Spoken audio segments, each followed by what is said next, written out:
പ്രാപിക്കുക. ആമേൻ.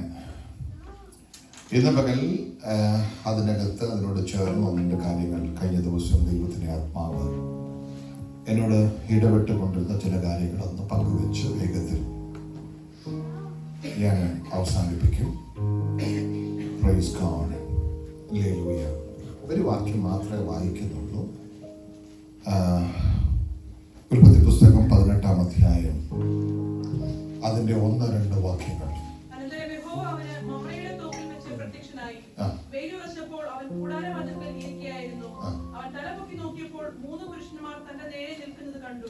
അവരെ കണ്ടപ്പോൾ അവൻ കൂടാരവാതിൽക്കൽ നിന്ന് അവരെ എതിരേൽപ്പാൻ ഓടിച്ചെന്ന് നിലം വരെ വീണു.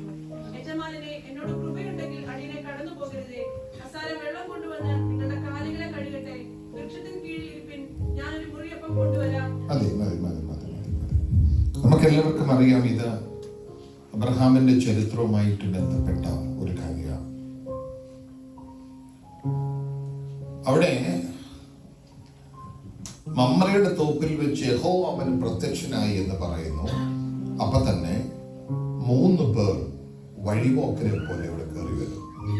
ഇത് രണ്ടും ഒന്ന് തന്നെ. Praise God. ആമേൻ. തിയോളജിക്കൽ കാര്യങ്ങളിലേക്ക് ഞാൻ പോകുന്നില്ല.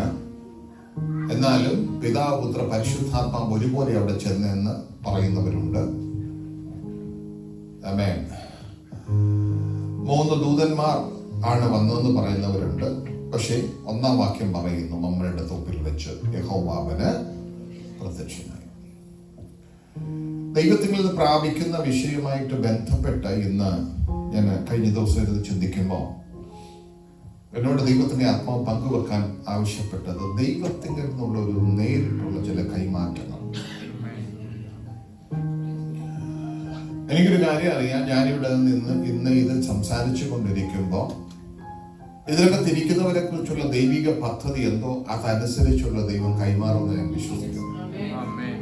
Praise the Lord. അവൻ അബ്രഹാമിനെ വിളിച്ചിറക്കിയപ്പോൾ അബ്രഹാമിന്റെ കാര്യത്തിൽ ദൈവത്തിന് ആവശ്യമായിരുന്നത് ഒരു തലമുറ അവനിൽ നിന്ന് ഉളവാകണം.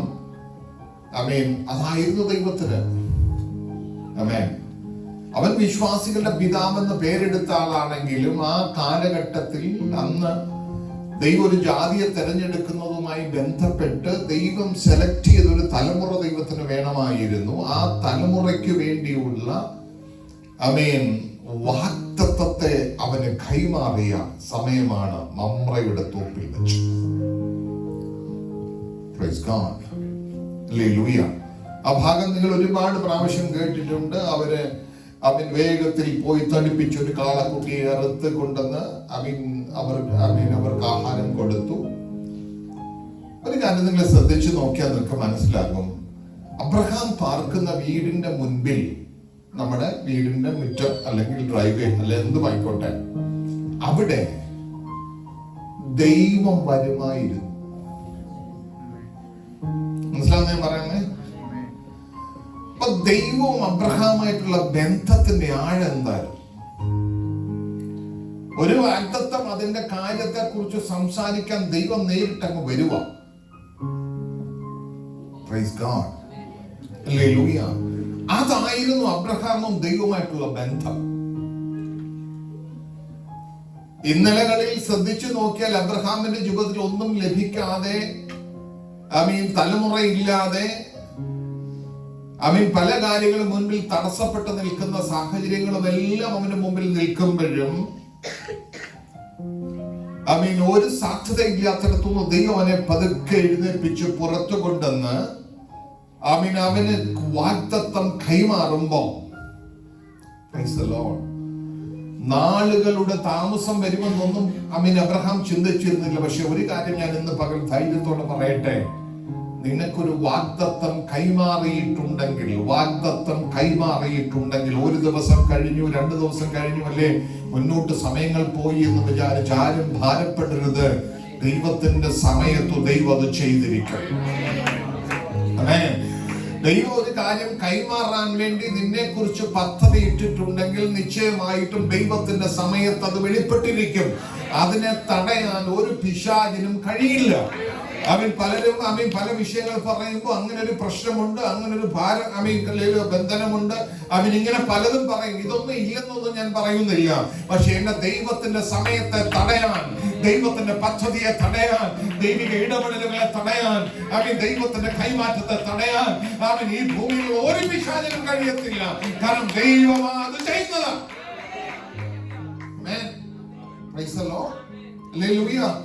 നമുക്ക് കണ്ണടച്ച് നോക്കി വേണമെങ്കിൽ വെളിപ്പാടിൽ പല കാര്യങ്ങൾ കാണാൻ പറ്റുമായിരിക്കും. അതൊക്കെ തെറ്റെന്നല്ല ഞാൻ പറയുന്നേ. പക്ഷേ ദൈവത്തിന്റെ സമയത്ത് വെട്ടേണ്ടത് വെട്ടപ്പെടും, ഉടയേണ്ടത് ഉടയപ്പെടും, തകരേണ്ടത് തകർന്നിരിക്കും. അങ്ങനെയെങ്കിൽ എന്ന് പകൽ വാഗ്ദത്തം നിവർത്തീകരിക്കപ്പെടുന്നില്ല എന്ന് ഹൃദയത്തിൽ ഭാരത്തോടെ ഇരിക്കുന്ന ആരെങ്കിലും എന്തെങ്കിലും പ്രശ്നമുണ്ടോ എന്ന് ചിന്തിക്കുന്നെങ്കിൽ ഈ പകൽ എനിക്ക് പറയാനൊരു കാര്യമുണ്ട്. പ്രശ്നമുണ്ടായിരിക്കാം, തടസ്സമുണ്ടായിരിക്കാം, പാരമ്പര്യവാദങ്ങൾ ഉണ്ടായിരിക്കാം, മറ്റു പലതും ഉണ്ടായിരിക്കാം. പക്ഷെ ദൈവത്തിന്റെ സമയത്ത് ഉടയേണ്ടത് ഉടയുകയും ദൈവത്തിന്റെ സമയത്ത് ക്രമീകരിക്കപ്പെടുകയും നിനക്ക് കൈമാറ്റം ചെയ്യേണ്ട സമയത്ത് ഒരു മിനിറ്റ് പോലും തെറ്റാതെ നിനക്കത് കൈമാറി കിട്ടുകയും ചെയ്യും. ഞാൻ എന്റെ ദൈവത്തിൽ വിശ്വസിക്കുന്നു. എന്റെ ദൈവത്തിൽ വിശ്വസിക്കുന്നു. ഞാൻ പറയുന്ന വെളിപ്പാടുകൾ തെറ്റെന്നല്ല ഞാൻ പറയുന്നത്. ആലോചന ചോദിക്കരുതെന്നോ ഇതൊന്നല്ല ഞാൻ പറയുന്നേ. പക്ഷെ ഇതിനേക്കാൾ മേളിൽ നിൽക്കണം നമ്മുടെ വിശ്വാസം. എനിക്കൊരു ദൈവം ഉണ്ടെന്നൊക്കെ പറയുമ്പോ ചുമ്മാതെ വാക്കുകൊണ്ട് പറയാൻ വേണ്ടിയല്ല എനിക്കൊരു ദൈവം ഉണ്ടെന്ന് പറയുന്നത്. എനിക്കൊരു ദൈവം ഉണ്ടെന്ന് പറഞ്ഞാൽ എനിക്ക് വേണ്ടി ഇടപെടാൻ ഒരു ദൈവമുണ്ട്, എനിക്ക് വേണ്ടി പ്രവർത്തിക്കാൻ ഒരു ദൈവമുണ്ട്. എനിക്ക് കാര്യങ്ങൾ കൈമാറിത്തരാൻ എന്നോട് ഇടപെടുന്ന ഒരു ദൈവമുണ്ട്. എന്റെ കാര്യങ്ങൾക്ക്, എന്റെ തലമുറയുടെ കാര്യങ്ങൾക്ക് ഒന്നും അത് സംഭവിക്കത്തില്ല, ഒന്നും തടയാൻ ഒരു പിശാചിനും കഴിയത്തില്ല എന്ന് ഹൃദയത്തിന്റെ ഉള്ളിൽ ഒരു ബോധ്യം വേണം. ഞാൻ അവിടെ നിൽക്കുകയല്ല. ഞാൻ ദൂതിന്റെ ആരംഭം എബ്രഹാമിൽ തുടങ്ങിയതേ ഉള്ളൂ. നിങ്ങൾ ശ്രദ്ധിച്ചു നോക്കിയേ, നമ്മൾ വേദപുസ്തകം മൊത്തത്തിൽ ഇങ്ങനെ ശ്രദ്ധിച്ചു നോക്കിയാൽ ദൈവം ഓരോ കാലഘട്ടത്തിൽ, ഈ വാക്ക് നിങ്ങൾ ശ്രദ്ധിച്ചോണേ, ഓരോ കാലഘട്ടത്തിൽ ആ കാലഘട്ടത്തിന് ആവശ്യമുള്ളതിനെ ദൈവം തെരഞ്ഞെടുത്തു. ആമേൻ. നിങ്ങൾക്കറിയാം, നോഹയുടെ കാലഘട്ടത്തിൽ ദൈവം നോഹയ്ക്ക് കൃപ കൊടുത്തു, നോഹയെ തെരഞ്ഞെടുത്തു, അല്ലെ? തെരഞ്ഞെടുത്തിട്ട് ദൈവം അങ്ങോട്ട് അവനൊരു പ്ലാൻ അങ്ങ് കൈമാറുകയാണ്. എന്താ? ഈ വരാൻ പോകുന്ന ന്യായവിധിക്കകത്തു നിന്ന് ആരും പെട്ടുപോകാതെ രക്ഷപ്പെടാൻ വേണ്ടിയുള്ള പെട്ടകത്തിന്റെ പ്ലാൻ കൈമാറുകയാണ്. ആമേൻ, ആമേൻ, ഹല്ലേലൂയ. അതുപോലെ തന്നെ വരാൻ പോകുന്ന ഒരു ന്യായവിധിക്ക് അതിനകത്തുനിന്ന് രക്ഷപ്പെടാൻ വേണ്ടിയുള്ള ആ പ്ലാൻ അതുപോലെ പൗലോസിന് കൈമാറിക്കൊടുത്ത് നമുക്ക് കൈമാറി കിട്ടിയിരിക്കുന്നത് ഈ വചനത്തിൽ വിശ്വസിക്കുന്നവൻ നശിച്ചു പോകാതെ, എന്റെ യേശുവിൽ വിശ്വസിക്കുന്നവൻ നശിച്ചു പോകാതെ എന്നേക്കും ജീവിക്കേണ്ടതിന് ഹല്ലേലൂയ നിത്യജീവനെ നൽകിയിരിക്കുന്നു. ആ കാലഘട്ടത്തിൽ ഒരു പെട്ടകം ആവശ്യമായിരുന്നു. ആ ജലപ്രളയത്തെ നേരിടാൻ വേണ്ടി പെട്ടകം ആവശ്യമായിരുന്നു. മോശയുടെ കാലം വന്നപ്പോഴത്തേക്ക് നിങ്ങൾ ശ്രദ്ധിച്ചാൽ അറിയാം, ആ വെള്ളത്തിന് മുൻപാകെ പെട്ടകം ഒരുക്കാനല്ല ദൈവം പോയ. കാരണം 20 ലക്ഷം വരുന്ന ജനമാ കൂടെ നിൽക്കുന്ന, അവർക്ക് വേണ്ടി ഒരു പെട്ടകമൊന്നും പോരാ. അപ്പൊ എന്താ ചെയ്തെന്ന് അറിയാമോ? മോശെ മുന്നോട്ട് ചുവട് വെച്ചോ, നിന്റെ മുമ്പിൽ ഈ വെള്ളം രണ്ടായി മാറാൻ പോകുകയാണ്. ഞാൻ പറഞ്ഞ കാലഘട്ടത്തിനനുസരിച്ചും ആവശ്യത്തിനനുസരിച്ചും ദൈവപ്രവൃത്തികൾക്ക് വ്യത്യാസമുണ്ടാകും. Price God, hallelujah. യോർദാന്റെ തീരത്ത് വന്നപ്പോ അവരോട് ദൈവം ഇടപെടൽ ശ്രദ്ധിച്ചോ? ഹല്ലേലൂയ. നിങ്ങൾ പെട്ടകം ചുമക്കുന്ന പുരോഹിതന്മാർ നോക്കി നിൽക്കാതെ മുന്നോട്ട് ചുവട് വെച്ചോ. അവരുടെ കാല് വെള്ളത്തിൽ, ഉള്ളങ്കാൽ വെള്ളത്തിൽ ചവിട്ടിയ സമയത്ത് തന്നെ അവിടെ കൊണ്ട് യോർദാൻ രണ്ടായി മുറിഞ്ഞു. ആമേൻ, ഹല്ലേലൂയ, ഹല്ലേലൂയ. എന്നാൽ യേശുവിന്റെ കാലഘട്ടം വന്ന് പത്രോസിന്റെ കാലഘട്ടത്തിലേക്ക് വന്നോണ്ടേ വെള്ളത്തെ മുറിക്കാനൊന്നും നിന്നില്ല. പത്രോസിനോട് പറഞ്ഞു, നീ അതിനെ പുറത്തുടങ്ങി പോരാൻ. ഹല്ലേലൂയ. ഈ കാലഘട്ടത്തിൽ പ്രശ്നത്തെ ആമേൻ തകർത്തേച്ച് അതിനെ നടുവിലൂടെ ഒരു വഴിയെന്ന് ചിന്തിക്കാതെ അതിന് മീതെ കൂടെ പോകാനാ നിന്റെ മേൽ അഭിഷേകം പകർന്നിരിക്കുന്നതെന്ന് ഇന്ന് പകൽ എത്ര പേർക്ക് വിശ്വസിക്കാൻ കഴിയും? Amen hallelujah. ഈ പ്രശ്നങ്ങൾ നാം ഇതിനെ ഒതുക്കി കളയത്തില്ല. അവൻ ഈ പ്രശ്നങ്ങൾ നിന്നെ ആമേൻ ഹല്ലേലൂയ പിടിച്ചൊതുക്കത്തില്ല. ഇതിനപ്പുറത്ത് കയറി പോകത്തക്കവണ്ണം നിന്റെ മേൽ ചലിക്കുന്ന ഒരു അഭിഷേകമുണ്ട്. Praise God. Hallelujah. പക്ഷെ നമ്മൾ ഈ പഴയ നിയമ വിശുദ്ധന്മാരുടെ ജീവിതത്തിലേക്ക് നോക്കിയാൽ നമുക്ക് മനസ്സിലാക്കാൻ പറ്റുന്ന കുറെ കാര്യങ്ങളുണ്ട്. ദൈവം മോശയ്ക്ക് കൈമാറിയത്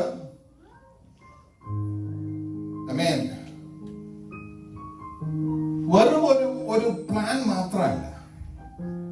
നോഹയ്ക്കൊരു പ്ലാൻ കൈമാറിയെങ്കിൽ മോശയ്ക്കൊരു പ്ലാൻ മാത്രമല്ല കൈമാറിയത്. മോശയുടെ മേൽ ദൈവം ഒരു നിയോഗം അങ്ങ് കൈമാറി. ആമേൻ, ആമേൻ. ആ കാലഘട്ടത്തിൽ ഈ ജനത്തിന്റെ വിടുതലിന് വേണ്ടി ആമേൻ ദൈവത്താൽ തെരഞ്ഞെടുക്കപ്പെട്ടവന്റെ മേൽ ആമേൻ അതിനൊരു പ്ലാൻ മാത്രമല്ല, അവന് നിയോഗം കൊടുത്തപ്പോ ആ നിയോഗത്തിനകത്ത് വെളിപ്പെട്ട് നിൽക്കുന്നത് അവന്റെ മേലെ അധികാര. ആമേൻ. എനിക്ക് എത്ര പേർക്ക് ഇന്ന് പകൽ വിശ്വസിക്കാൻ പറ്റും? ദൈവം ചിലത് നിന്നെ നിയോഗിച്ചാക്കിയിട്ടുണ്ടെങ്കിൽ ആമേൻ അവിടെ പോയി കരഞ്ഞു നിൽക്കേണ്ട വരത്തില്ല. ഹല്ലേലൂയ. നിന്റെ മേൽ അതിന്റെ അധികാരത്തെ പകർന്നിട്ടുണ്ട്. ദൈവം നിന്റെ മേൽ അഭിഷേകത്തെ തന്നപ്പോ അഭിഷേകം എന്ന് പറയുമ്പോൾ പലർക്കും ഒരു ധാരണയുണ്ട്. ഒരു കയ്യടിയിൽ ഒരു അന്യഭാഷയിൽ നിൽക്കുന്ന അഭിഷേകം. ആമേൻ. അതതിന്റെ ഒരു ഭാഗമെന്നേ ഉള്ളൂ. പക്ഷെ നിന്റെ മേൽ അഭിഷേകമുണ്ടെന്ന് പറയുമ്പോ ദാവീദിനെ നോക്കിയേ. ദാവീദ് ആട്ടിടയനായി നിൽക്കുന്ന ഒരുത്തനെ വിളിച്ച് അവന്റെ മേൽ ഒരു അഭിഷേകം കൊടുത്തപ്പോ അതുവരെ ഇല്ലാത്ത പ്രശ്നങ്ങൾ അവന് നേരെ വന്നെന്ന് വേണേ പ്രസംഗിക്കാം. നമുക്ക് കുഴപ്പമില്ല. സിംഹമൊക്കെ നേരിട്ട് അവൻ എതിരിട്ട് വരികയാണ്. നമ്മൾ ഈ കുഞ്ഞുങ്ങളെ പഠിപ്പിക്കാനൊക്കെ ഈ കഥ എടുത്ത് പഠിപ്പിക്കും. നിങ്ങൾ ആരെങ്കിലും അതൊന്ന് ചിന്തിച്ച് നോക്കിയിട്ടുണ്ടോ? ഒറ്റപ്പെട്ടാണ് നിൽക്കുന്നത്, ഒറ്റപ്പെട്ട് അല്ലേ? അവൻ കാട്ടിലുള്ളപ്പോ അവന്റെ കൂടെ വേറെ ആരില്ല, അവൻ തന്നെയാ നിൽക്കുന്നത്.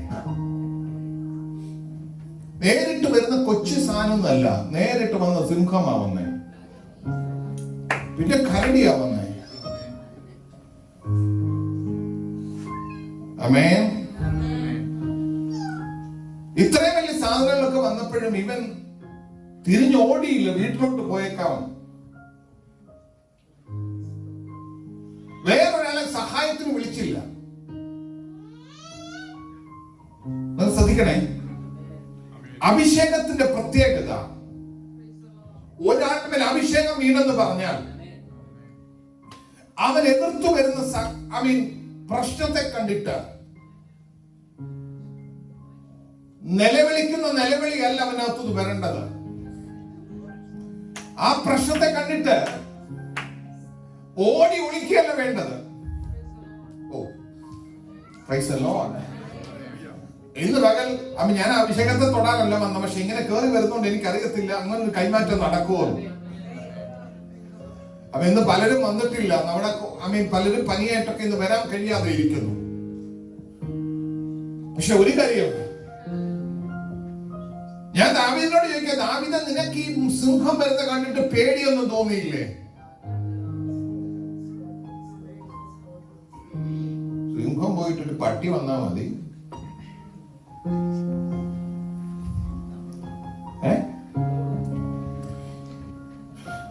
ദാവീദിന് വേണേ ഓടിപ്പോകാറുണ്ട്, പക്ഷെ പോയാലുണ്ടല്ലോ അവൻ ഏൽപ്പിച്ച ആടുകൾക്ക് കണക്ക് കൊടുക്കേണ്ടി വരും. ആമേൻ. അവൻ അതിന് എതിർത്ത് നിന്നപ്പോ ഞാൻ പറഞ്ഞേ, ദാവീദിനോട് ചോദിക്കാം, ദാവീദ് എന്നാ ഒരു ബലം വന്നേ? അവൻ പറയാം, എനിക്കറിയത്തില്ല, എന്റെ ഭാഷയാ കേട്ടോ. ഇതുപോലെ ഞാൻ പലപ്പോഴും കണ്ടിട്ടുള്ളത്, അതുകൊണ്ട് ഞാൻ പറഞ്ഞത് എന്റെ ഭാഷയെ പറയുന്നത്. എനിക്കറിയത്തില്ല. അന്നേരം എന്റെ മേൽ എന്തോ ഒരു പവർ ഇറങ്ങണം.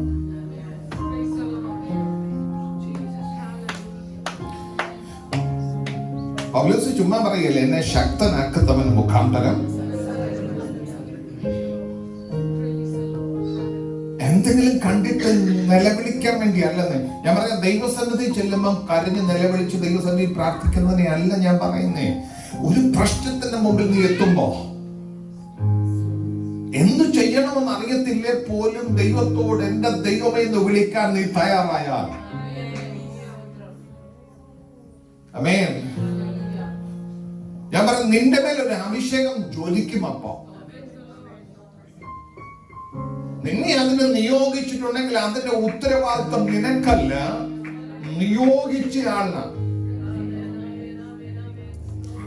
ഈ ഒരു പ്രശ്നത്തിന് അപ്പുറത്ത് കയറത്തക്കവണ്ണം നിന്റെ മേൽ ദൈവം ഒരു നിയോഗം അയച്ചിട്ടുണ്ടെങ്കിൽ, ആമേൻ, പ്രൈസ് ദി ലോർഡ്. പ്രിയമുള്ളവരെ, ആമേൻ, ഹല്ലേലൂയ. പ്രശ്നങ്ങളെ കുറിച്ച് വേണമെങ്കിൽ വാതോരാതെ പറയാം.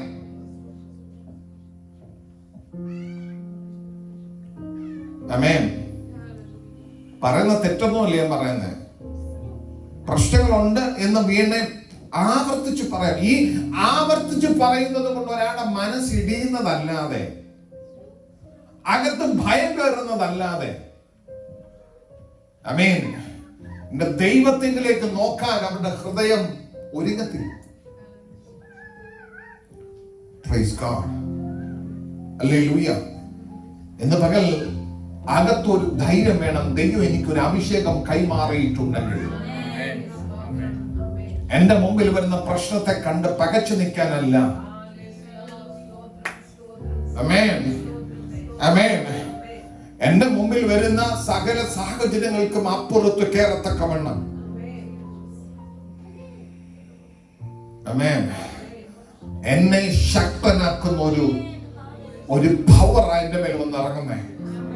ഈ ശക്തി എന്റെ സ്വന്തമല്ല. വചനം പറയുന്നു, ആമേൻ, ഈ ശക്തി നിങ്ങളുടെ സ്വന്തമല്ല. ആമേൻ, ദൈവത്തിന്റെ ദാനമെന്ന് വരേണ്ടതിന് അത് മൺകൂടാരത്തിൽ അത്ര പകർന്നിരിക്കുന്നു.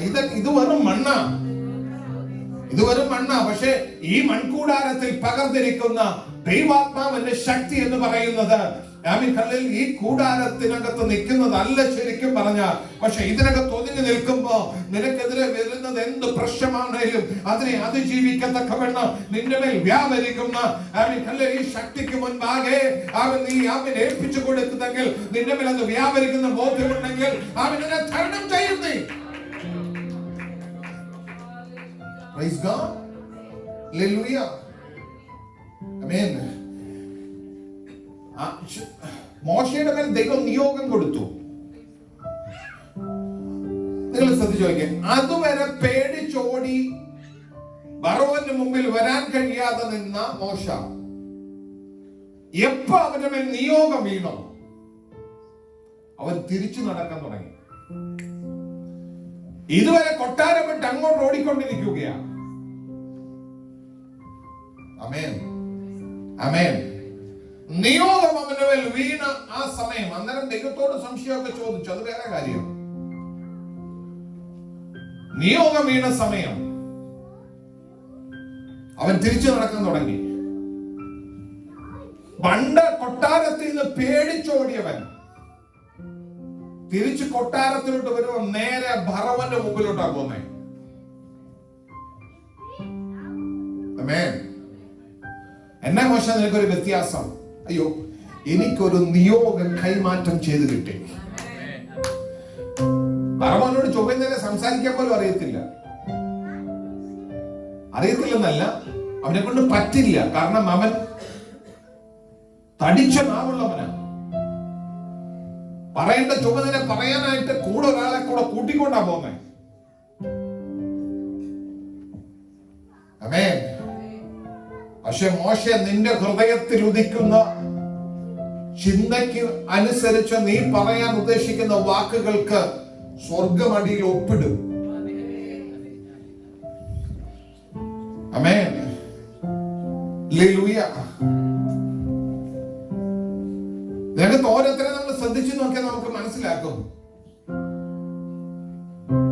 അവൻ നല്ല തന്റെ ഇടത്തോടെ തിരിച്ചു വന്നിട്ട് ഈ ജനത്തെ പുറപ്പെടുവിക്കാൻ, അതുവരെ അവൻ അറിയാമായിരുന്നു ഈ ജനത്തിന് വേണ്ടിയാണ്. പക്ഷേ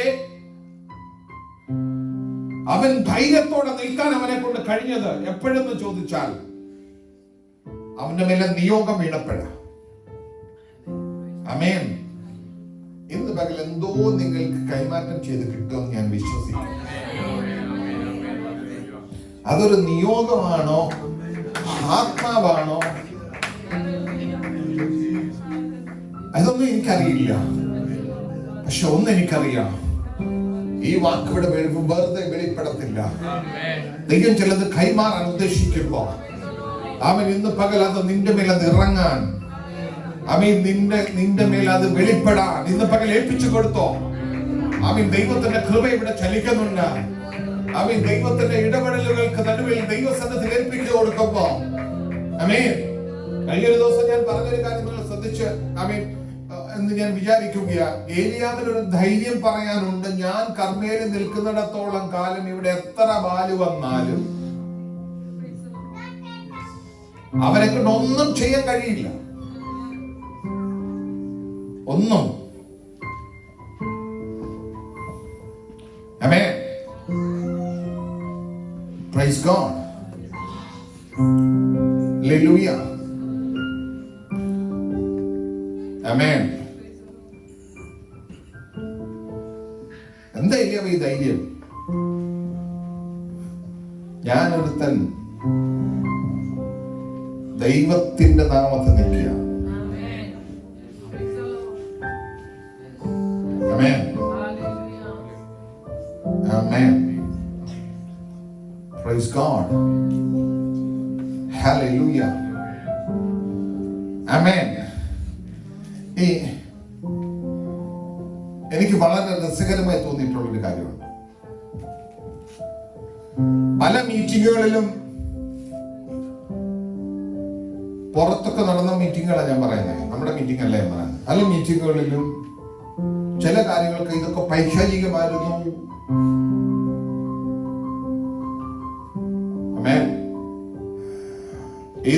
ഇതൊന്നും വേദപുസ്തകത്തിന് അനുസരണമല്ല എന്നൊക്കെ പറഞ്ഞ് പ്രസംഗിക്കുന്നത് ഞാൻ കേട്ടിട്ടുണ്ട്. ഒരുപാട് പേര് അതിനുവേണ്ടി സമയം മെനക്കെടുന്നുണ്ട്. ഞാൻ ചോദിക്കുന്ന, സ്റ്റേജിലുള്ള നിനക്ക് അതിനെ ഒന്ന് ബന്ധിക്കാൻ വയ്യായിരുന്നു? പൈശാചികാരനെ ഉണ്ടെന്നില്ല നിങ്ങൾ.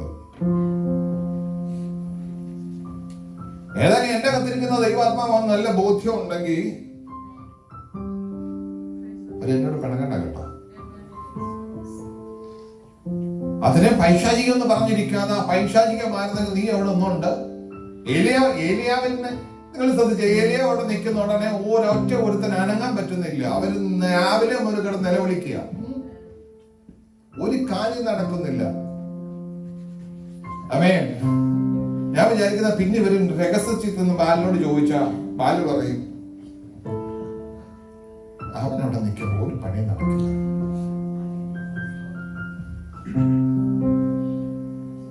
ആമേൻ.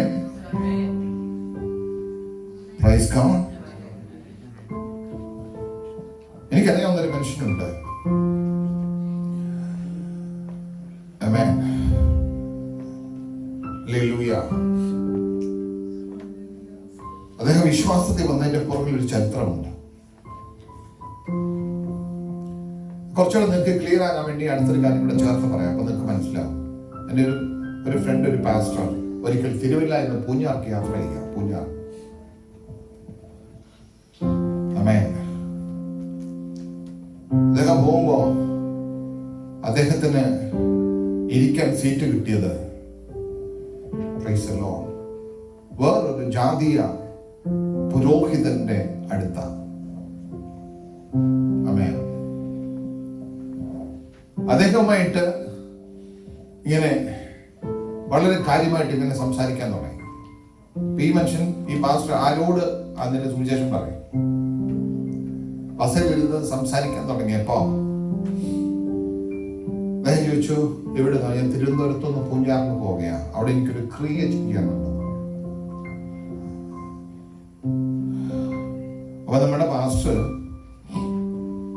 വളരെ കൂളായിട്ട് അദ്ദേഹത്തോട് സുവിശേഷം പറയണമല്ലോ. ഇങ്ങനെ ചോദിച്ചു വന്നു, എന്ത് ക്രിയ ചെയ്യണം? ഒരാൾക്കെതിരെ ഒരു കാര്യം ചെയ്യാൻ പോവാം, അത് കൂടുതലൊന്നും എനിക്ക് ഓപ്പൺ ആയിട്ട് പറയാൻ പറ്റത്തില്ല, ഇതൊക്കെ ഓൺലൈനിൽ പോകുന്ന. അപ്പോ പാസ്റ്റർക്ക് വളരെ രസം തോന്നി. പക്ഷെ എന്നാലും ചോദിച്ചു, നിങ്ങൾ ഇതിങ്ങനെ ചെയ്താൽ അത് അങ്ങനെ തന്നെ സംഭവിക്കുമെന്ന് ചോദിച്ചു. ഒരു സംശയമില്ല, ഞാൻ അതിന് തിരുവനന്തപുരത്ത് പോകുന്നു, അവിടുത്തെ പുള്ളികളെ കൊണ്ട് പറ്റാത്ത ഒരു കാര്യം ചെയ്യാനാണ് ഞാൻ പോകുന്നത്. ഓ, അപ്പൊ അദ്ദേഹം ചോദിച്ചു, ഈ ഇതിന് ഒരഴിവുമില്ല എന്ന് ചോദിച്ചു. ഒരഴിവില്ല, ഞാൻ ചെയ്താൽ ആ ആള് തട്ടിപ്പോയിരിക്കുന്നു. ഈ പാസ്റ്റർക്ക് ഒരു വിഷമം തോന്നി. അദ്ദേഹം ഒന്നുകൂടെ ചോദിച്ചു, അല്ല അത് അഴിയത്തില്ലേ നിങ്ങൾ ചെയ്ത? അപ്പൊ കെട്ടലും അഴിച്ചിലും ഒക്കെ ആയിപ്പോ. അപ്പൊ ആ മനുഷ്യൻ പറഞ്ഞ എന്നാന്നറിയാം, നീ എന്നാണ് ഇങ്ങനെ എന്നോട് ഇങ്ങനെ ചോദിക്കുന്നത്? ഇവിടെ നിൽക്കുന്ന ആരാന്ന് അപ്പോഴേക്ക് പിടി കിട്ടിയില്ല. എനിക്കൊന്ന് അറിയാൻ വേണ്ടി ചോദിച്ചാ. ഓ, ഈ പുള്ളിയുടെ ഭാഷയിലാണേ, നമ്മുടെ ഇവിടുത്തെ കാര്യമല്ല, നാട്ടിലെ കാര്യം. അമ്പാറ് കൊട്ടി നടക്കുന്ന ഒരു കൂട്ടരുണ്ടല്ലോ, അവരെവിടെയെങ്കിലും ഒരു കുട്ടിപ്പാടിയിട്ട് കഴിയുമെന്ന്.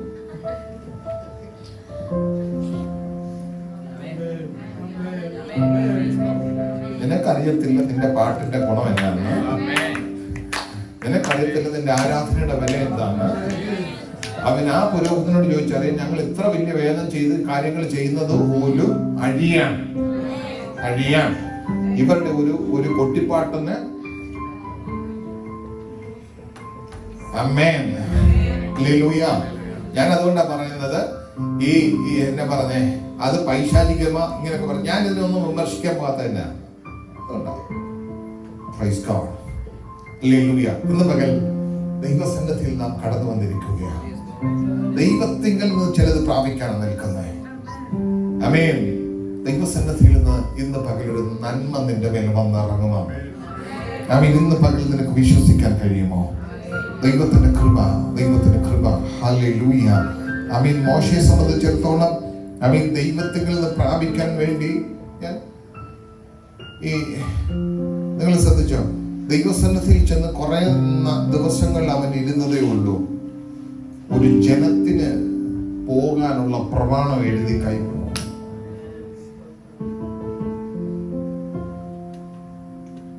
ആമേൻ. അപ്പൊ ദൈവസന്നിധി ഇരിക്കുന്നത് ഒരിക്കലും വൃഥാവല്ല. ആമേൻ. തന്നെ ദൈവസന്നിധിയിൽ നമ്മൾ സമയങ്ങൾ ചെലവഴിച്ച് ദൈവസന്നിധിയിൽ ഇരിക്കുവാണ് നിശ്ചയം ആ സമയത്ത് ദൈവം ചിലതിനൊക്കെ കൈമാറും. അത് വേറൊരാൾക്ക് പറഞ്ഞു കിട്ടുന്ന കാര്യമൊന്നുമല്ല. ഈ കൂട്ടത്തിൽ ഇരിക്കുമ്പോൾ പകരുന്ന ആത്മാവിനെ കുറിച്ചൊന്നുമല്ല ഞാൻ പറയുന്നേ. നിങ്ങൾ ശ്രദ്ധിച്ചു നോക്കി, ഇവർക്കെല്ലാം ഒരു എൻകൗണ്ടർ ഉണ്ട്. ചിലർക്ക് ദൈവം നേരിട്ട് വന്നു, ചിലർക്ക് ദൂതൻ നേരിട്ട് വന്നു. ആമേൻ.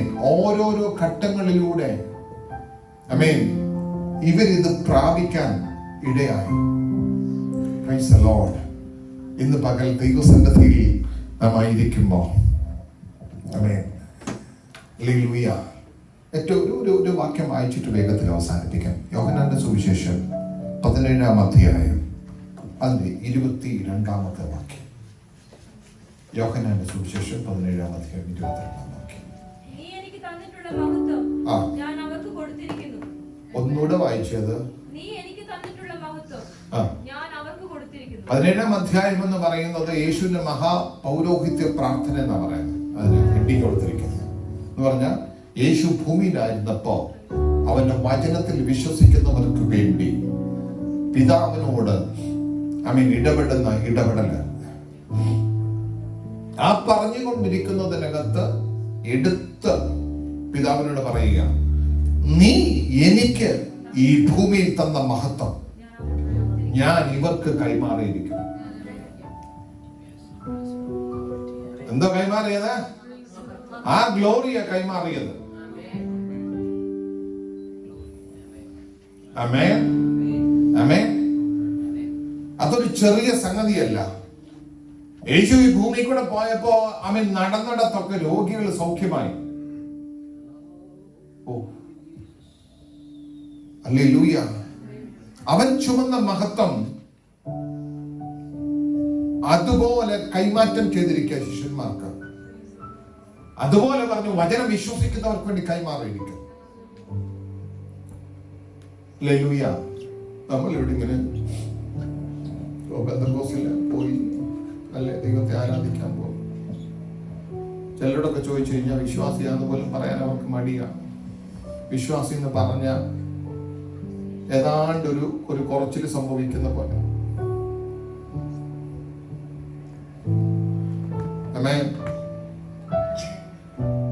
കഴിഞ്ഞ ദിവസം ഒരാളോട് സംസാരിച്ചോന്നെ അഴിയടത്തൊക്കെ നിന്നാ മതിയ. ഞാൻ സഭ മാറുന്ന കഥയൊന്നുമല്ല പറയുന്നത്. ആമേൻ. എന്റെ അകത്ത് എന്താ വെളിപ്പാടാ കിട്ടിയപ്പോ? നീ എന്ത് കണ്ടേ? എന്ത് പ്രാപിക്കാനാ മുന്നോട്ട് ചൂട് വെച്ചേ? ദൈവസന്നിധിയിൽ നീ സമർപ്പിച്ച് സ്നാനപ്പെടാൻ തീരുമാനിച്ച് സ്നാനപ്പെട്ടത് എന്തിനാ? ആമേൻ. പെന്തക്കോസ് എന്ന് പറയുമ്പോ, വിശ്വാസി എന്ന് പറയുമ്പോ നിന്റെ തല കുനിയനാണോ? യേശു പറഞ്ഞ എന്റെ മഹത്വം ഞാൻ അങ്ങോട്ട് കൈമാറ്റം ചെയ്യുക. ഇതൊരു ചെറിയ കാര്യമല്ല. അവന്റെ മഹത്വം അവൻ മറ്റാർക്കും കൊടുക്കുന്ന ദൈവമല്ല. അങ്ങനെ വചനം പറഞ്ഞേ, അവന്റെ സ്തുതി അവൻ വിഗ്രഹങ്ങൾ കൊടുക്കത്തില്ല, അവന്റെ മഹത്വം മറ്റാർക്കും കൊടുക്കത്തില്ല. പക്ഷെ യോഹന്നാന്റെ സുവിശേഷത്തിൽ പിതാവിനോട് പ്രാർത്ഥിക്കുന്ന സമയത്ത് അവൻ എടുത്തു പറയുകയാ, ഇതാ ആമേൻ, നീ എനിക്ക് തന്ന മഹത്വം ഞാൻ അവർക്ക് കൊടുത്തിരിക്കുന്നു.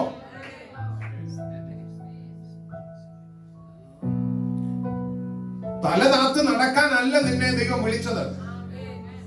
ആമേൻ. തല കുനിഞ്ഞ് നടക്കാനല്ല ദൈവം ആക്കി വെച്ചിരിക്കുന്നേ. നിന്റെ മേൽ ആ മഹത്വമായി ഇറങ്ങിയിരിക്കുന്നതെന്ന് ഇന്ന് പകൽ എത്ര പേർക്ക് വിശ്വസിക്കാൻ കഴിയും? ഈ മഹത്വത്തിന് നിന്നെ യോഗ്യനാക്കിയിരിക്കുന്നതെന്ന്, ഈ മഹത്വത്തിലേക്ക് ദൈവം ആക്കി വെച്ചിരിക്കുന്നതെന്ന്, ഈ മഹത്വമാ നിന്റെ മേൽ ചലിക്കുന്നതെന്ന് എത്ര പേർക്ക് തിരിച്ചറിയാൻ കഴിയും? ജീസസ്. ഹല്ലേലൂയ. ഒരു ചെറിയ കാര്യത്തിന് വേണ്ടി അല്ല ദൈവം നിന്നെ വിളിച്ചത്. ഒരു ചെറിയ അനുഭവത്തിന് വേണ്ടി അല്ല വിളിച്ചത്. അവൻ ചുമന്ന മഹത്വം. യേശു ഭൂമിയിലായിരുന്നപ്പോ അവൻ ചുമന്ന മഹത്വം അതവൻ കൈമാറ്റം ചെയ്തിരിക്കുന്നുവെങ്കിൽ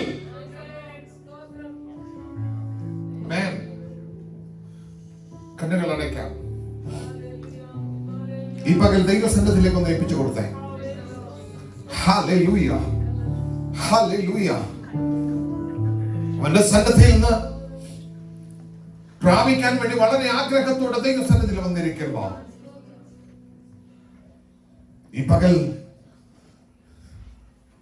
ഓൾറെഡി നമ്മുടെ മേൽ പകർന്ന ആത്മാവിനെ,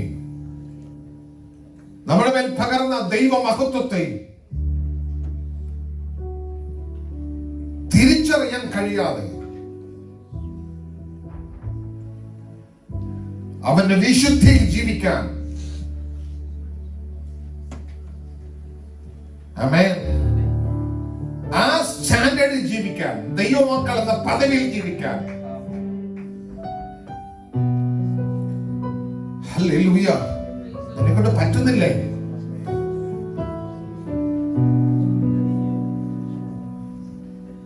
നാട്ടിലൊക്കെ ചെല്ലുമ്പോ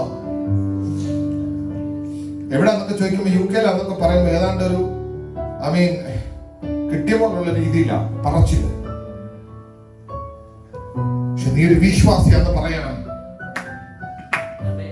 നീ ഒരു വിശ്വാസിയാ, എന്റെ യേശുവിന് വേണ്ടി ജീവിക്കുന്ന ആളാ എന്ന് വേറൊരാളോട് പറയാൻ അവൻ നിന്നെ കൊണ്ട് കഴിയുന്നില്ലെങ്കിൽ ഈ പദവി എന്തിന്? ദൈവമക്കൾ എന്ന പദവിയിലേക്ക് ദൈവം ആക്കി വെച്ചെങ്കിൽ നിനക്ക് ഈ പുത്രത്വമല്ലേ കൈമാറിയത്? ഈ പകൽ ദൈവസന്നിധിയിലേക്ക് ഒന്ന് ഏൽപ്പിച്ചു കൊടുത്തേ. Praise to Jesus. ഹല്ലേലൂയ. അവന്റെ സാന്നിധ്യം അവിടെ നിറഞ്ഞു നിൽക്കുകയാണ്. ദൈവകരത്തിലേക്ക് നമുക്കൊന്ന് സമർപ്പിച്ചു കൊടുക്കാം. ഈ പകൽ ദൈവം നമുക്ക് കൈമാറുന്ന, ഓൾറെഡി കൈമാറിയതാ പുത്രത്വം. ഓൾറെഡി കൈമാറിയതാ മഹത്വം ഈ പകൽക്കാലം അവന്റെ സന്നിധിയിൽ നമ്മെ ഏൽപ്പിച്ചു കൊടുക്കുമ്പോ ശക്തമായി ആമേൻ ഹല്ലേലൂയ ദൈവത്തോട് പറയാം, കർത്താവേ ഞങ്ങൾക്ക് പകർന്നു തന്നതിന്റെ വില ഞങ്ങൾക്ക് പിടികിട്ടുന്നില്ല. ഞങ്ങളുടെ കണ്ണ് പലതും ആമേൻ ഹല്ലേലൂയ കണ്ടിട്ടും ഗ്രഹിക്കാൻ കഴിയാതെ വണ്ണം ഇരിക്കുകയാണ്. ആമേൻ. നീ ഭൂമിയിൽ ചുമന്ന മഹത്വത്തെ കൈമാറ്റം ചെയ്തിരിക്കുമ്പോ ആമേൻ ഹല്ലേലൂയ പുത്രത്വം എന്ന ആത്മസാന്നിധ്യം ഞങ്ങളുടെ മേൽ പകർന്നപ്പോ, ആത്മാവിനെ പകർന്നപ്പോ കർത്താവേ ഞങ്ങൾക്ക് പലതും ഗ്രഹിക്കാൻ കഴിഞ്ഞിട്ടില്ല. ദൈവ മക്കൾ എന്ന പദവിയിൽ ജീവിക്കാൻ കർത്താവേ അവിടുത്തെ കരത്തിലേക്ക് ഞങ്ങളെ ഏൽപ്പിക്കുന്നുവെന്ന് അധരം തുറന്ന് ദൈവസന്നിധിയിൽ ഏൽപ്പിച്ചുകൊണ്ട് ഈ പകൽ ചിലതിന്റെ മേൽ കൈമാറ്റം ചെയ്യപ്പെടട്ടെ. കർത്താവേ തൃക്കരത്തിലേക്ക് ഏൽപ്പിക്കുന്നു. സ്വർഗം അത് ചെയ്യുന്നതിനായി സ്തോത്രം. ആമേൻ. അതിന് കർത്താവേ തിരുസന്നിധിയിൽ ഏൽപ്പിക്കുമ്പോ ചിലതൊക്കെ ചില പൊയ്മുഖങ്ങളൊക്കെ അഴിഞ്ഞു വീഴുന്നതിനായി സ്തോത്രം. ആമീൻ. കെട്ടുകൾ എന്ന് പറയുന്ന ചിലതൊക്കെ പൊട്ടിപ്പോകുന്നതിനായി സ്തോത്രം. മാനസിക തലത്തിൽ ചില വിടുതലുകൾ സംഭവിക്കുന്നതിനായി സ്തോത്രം. സ്വർഗം ചിലത് ചെയ്യുന്നതിനായി ഞങ്ങൾ നന്ദി പറയുന്നപ്പാ. വലിയ ദൈവകൃപ ചലിക്കാനിടയാകട്ടെ. മഹത്വം എന്റെ ദൈവത്തിന് ഞങ്ങൾ തരിക. മഹത്വം എന്റെ ദൈവത്തിന് തരിക. ആ മഹത്വത്തിൽ ജീവിപ്പാൻ, ആ ഗ്ലോറിയിൽ ജീവിപ്പാൻ താവേ നിങ്ങളെ ഒരുക്കിയിരിക്കുന്നു ഓർത്ത്, ഞങ്ങളെ ആക്കി വെച്ചിരിക്കുന്നു ഓർത്ത് ഞങ്ങൾ നിനക്ക് നന്ദി പറയുന്നു. സ്തോത്രം. മഹത്വം എന്റെ ദൈവത്തിന് യേശുവിൻ നാമത്തിൽ തന്നെ.